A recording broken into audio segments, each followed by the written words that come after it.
All right, Wyatt getting set to go up against Calgary today. But before we touch on that, let's just touch on that series against Milwaukee, one of the top teams in the league. And you guys put up a pretty good battle against them. Just take me through what you saw in that two-game series.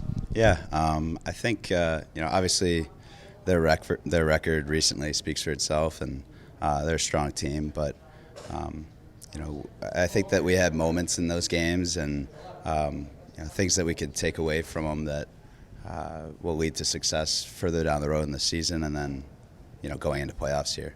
What are some learning experiences maybe you guys can take away from them? Because it seemed like we said, with them being one of the top teams in the league, you can definitely take some things away from those games. So what do you think maybe you and some of the other younger guys can take away from that heading into this sort of stretch run here? I think that, for us as a team, we want to focus on, capitalizing on our chances, excelling off the rush, and, again, power play too. That's been an area of focus for us to get better at, and when you get chances, you got to put them away. That's it's at the end of the day, that's the game. So.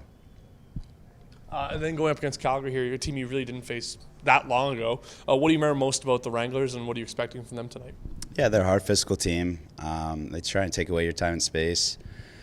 Got to play with the puck down low in the O-zone. Work them low to high, get them moving around, get them tired.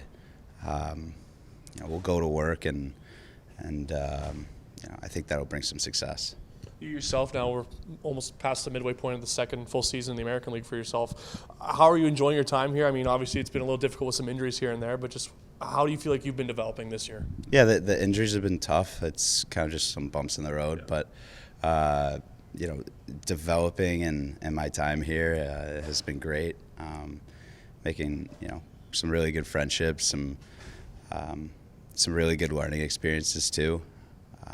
Trying to take every day as a day to get better and to further advance my professional career. So, nothing but good things to say about pro hockey so far. And then what's the atmosphere like in the room too? Because you guys are really not that far outside of a playoff spot. If you look at the standings, I mean, you look past that little stretch where you guys had a slide of not winning games, then a really successful road trip, and you guys are still really right in the thick of things. So what's the atmosphere like in the room, just knowing how close you guys are to really, hammering that spot in the Calder Cup playoffs? Well, yeah, I know. I think a lot of us know that, we dug ourselves a little bit of a hole early on, and every game coming out of that has been a playoff hockey game. And, it's written up on our board over there in the room that this is playoff hockey. Every game, every practice, you got to come to the rink with an intensity that will kind of permeate throughout the locker room. So, we're staying positive. The locker room's good, and we're eager to make playoffs and get that rolling.